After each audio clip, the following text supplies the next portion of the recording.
Hey guys, Lauren here. I'm gonna start with one of the little projects that was inside my county fair journal. It's a little ephemera or tag pocket holder. Little tag inside. I actually saw this from Wendy at Wendy Journal Adventures, and I love her channel. I'll link her video down below. But they were just so cute and so easy. I kind of did the dimensions so that out of one 12 by 12 sheet of paper, I could actually get 3 of these, pocket folders with no waste.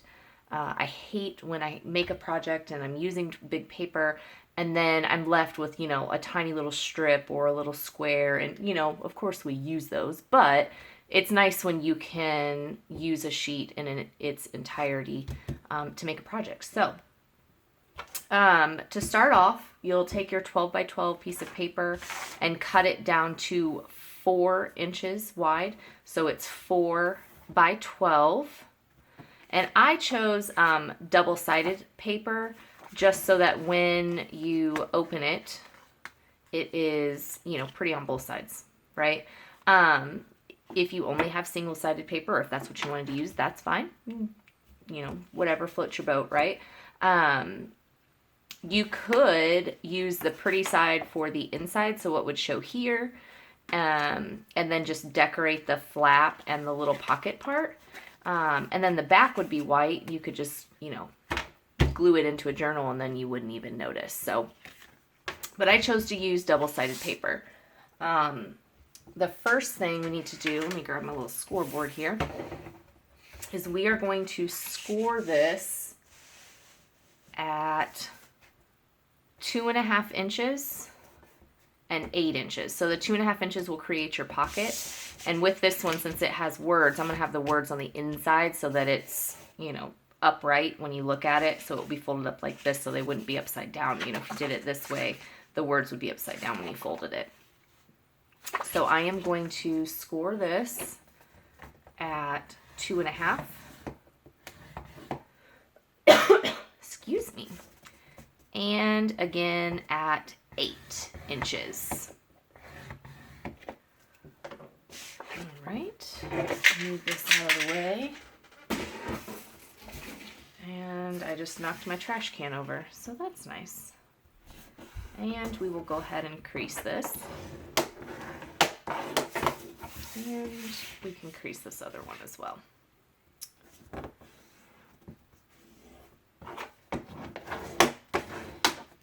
And I also like to round the top corners, the bottom, or the, pocket folder, or pocket corners not so much, so that it keeps it nice and flush.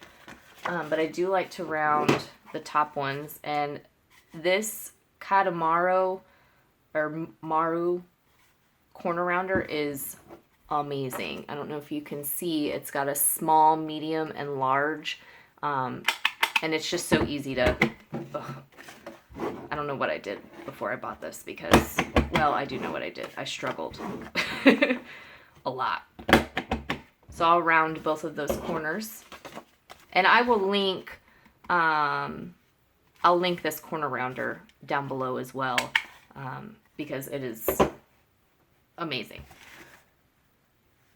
Then we are going to, I'm going to go ahead and punch out. So our little,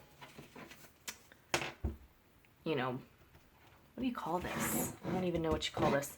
But what we're going to attach with our brad is, I'm using 3/4 inch punch.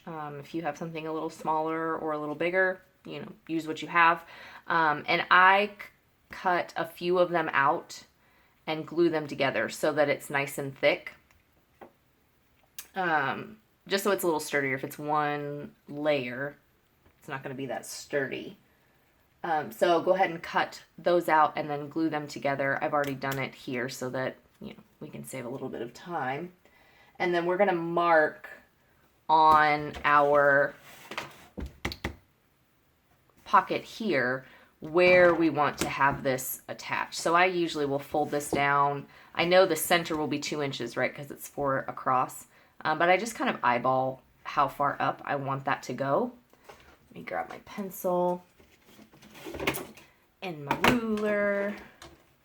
So I know I want it at 2 inches. And I think that looks nice. So like right, oh, I guess I should probably open that. So like right here. And then I'll just mark that. Boop. I don't know if you can see that. And that's just where we're going to punch our hole so that we can attach this. Now that we have that center marked, it's a little easier to see. I also like to do this little notchy thing. And I'm just using a 1-inch circle punch to cut a little notch out of that pocket as well. Let's do that. And then we will punch out this hole with a 1/8 punch. So, and I'm using a small one because the brad I'm using is, you know, really tiny.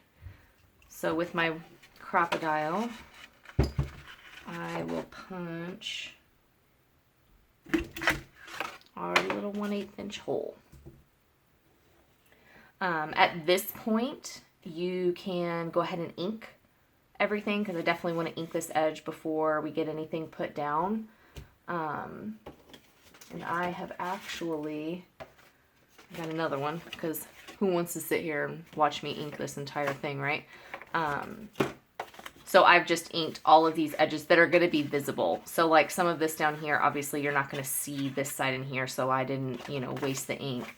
But I did do the front and the back. We also need to punch the center of this with a 1/8 inch hole. So we can just mark. That looks about right. Close enough. And we'll punch this one as well.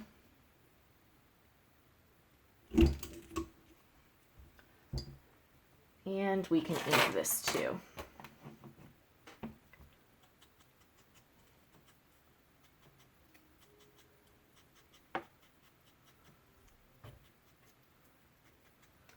There's that.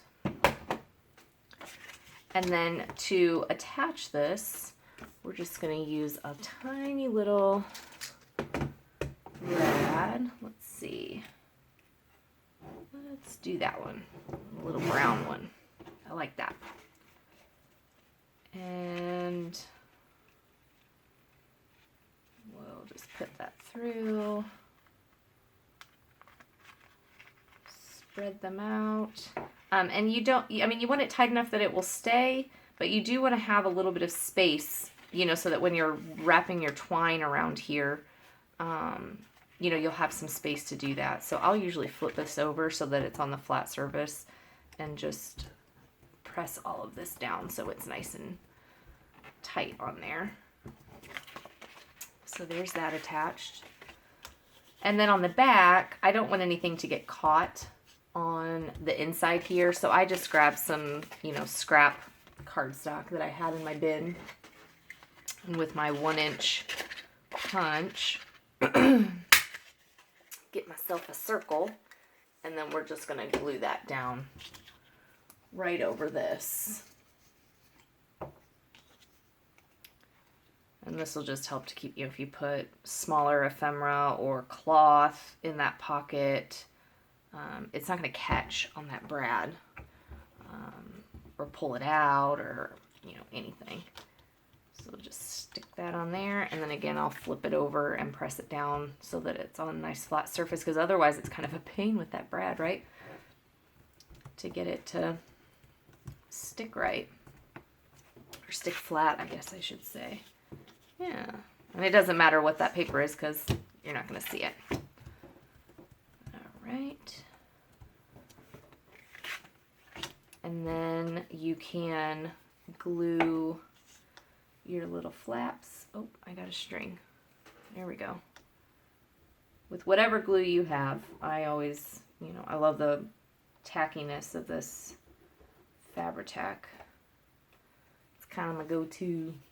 Those wet glues, they kind of drive me crazy because you're making this beautiful project and you put that glue on there and then everything just curls up.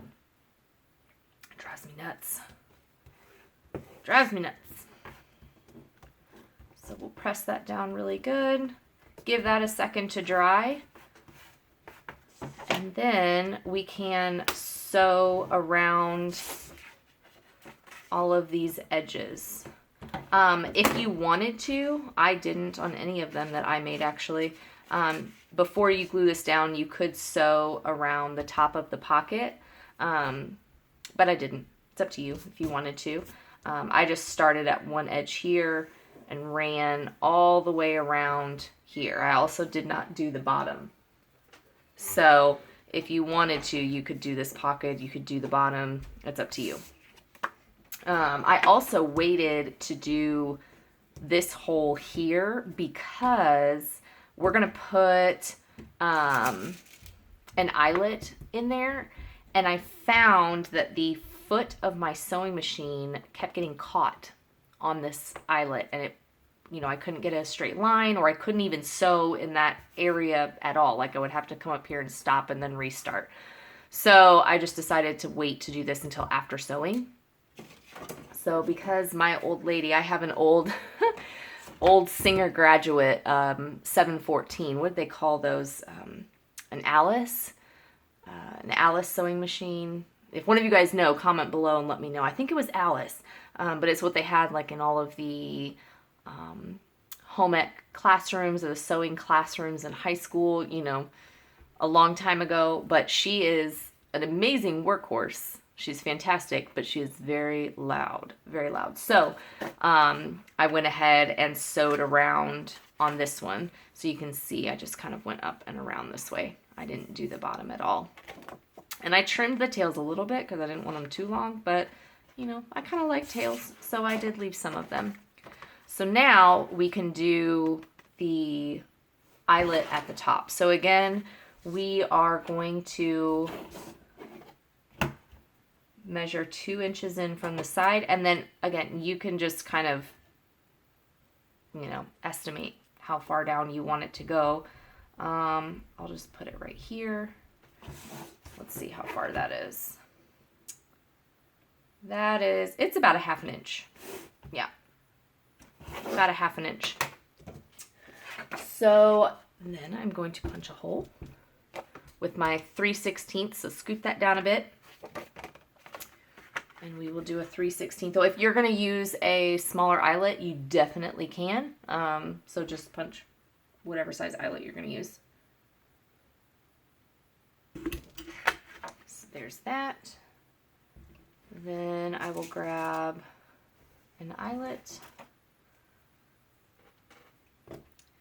And we are going to set that in there like that. Flip this again.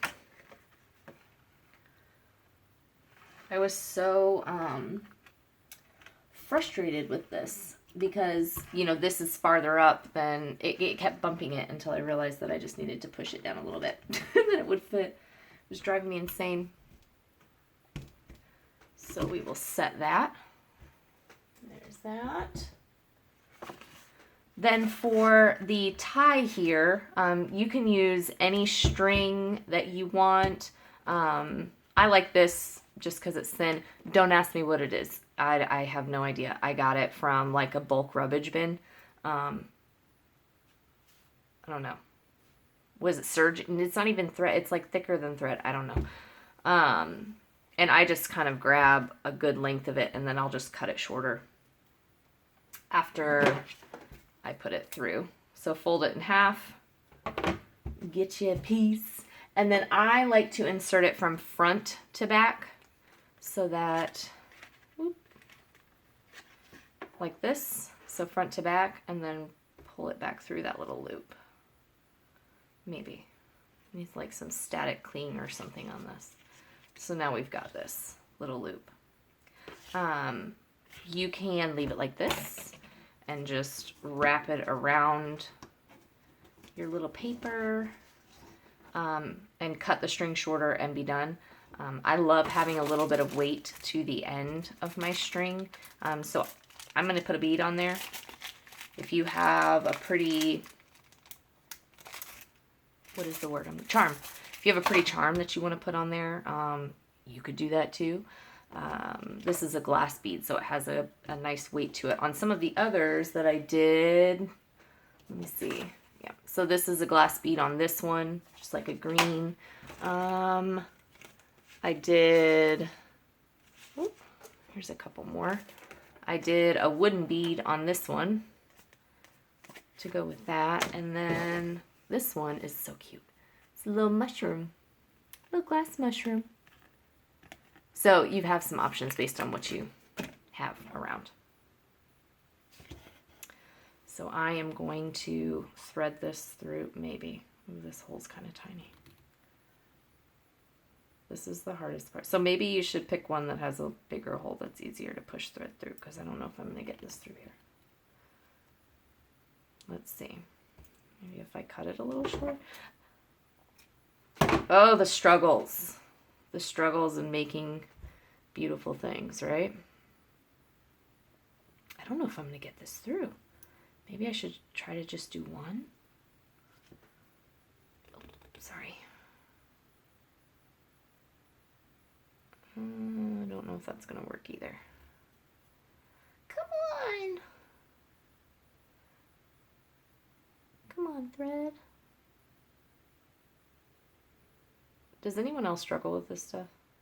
Like, I couldn't thread a needle to save my life. Oh, yay. Okay, well, I'm not even going to try and do the other one. Typically, I'd put both of them through, but that would be pretty difficult with this particular bead. So, let's see, lengthwise, if we wrap this around, you know, one time, maybe we'll want our bead about there. So, I'm just going to tie a knot at the top here. So it'll kind of pull, there we go, like so. That might be a little long. It's good enough. And then tie another knot. Well, I guess that wasn't really a knot, was it? You gotta do it twice for a knot. Make sure it's tight and secure, and then you trim off this tail. You can use this, throw it in your scrap bin and use it for something else. So there's that. Nice little closure. And you can put ephemera in here. The tag that fits in this particular dimension is, or that fits nice, I shouldn't say the only one that fits, right? But that if you just wanted to put a single tag is 3 inches by 5 inches. And it will sit, you know, like that, so it's a good size. But you could put multiple ones in here. You could put little die cuts or cutouts or even a little booklet. I think Wendy, when she did hers, she glued some like scrap paper up here to the top, which was super cute. So you could do that too. But just as a little booklet, I love what you're able to do with these and all of the options. So you can tuck it in, you could clip it in, you could glue the back straight onto a page and make it kind of a stationary, you know, item. You could leave the top open or the side open and tuck it in that way, you know, like this, so you'd have a tuck on the side or you'd have a tuck on the top. But yeah, super cute, really quick, and you can get 3, like I said, out of 1 piece of paper, which is fantastic. So I hope you guys enjoyed this. You can also check out Wendy's video. Like I said, I'll link it below, and you can kind of see how she constructed it. And I think she might have even decorated them because, you know, obviously you can decorate them to your heart's content. So I'll leave that below. And until next time, I'll see you guys later. Bye.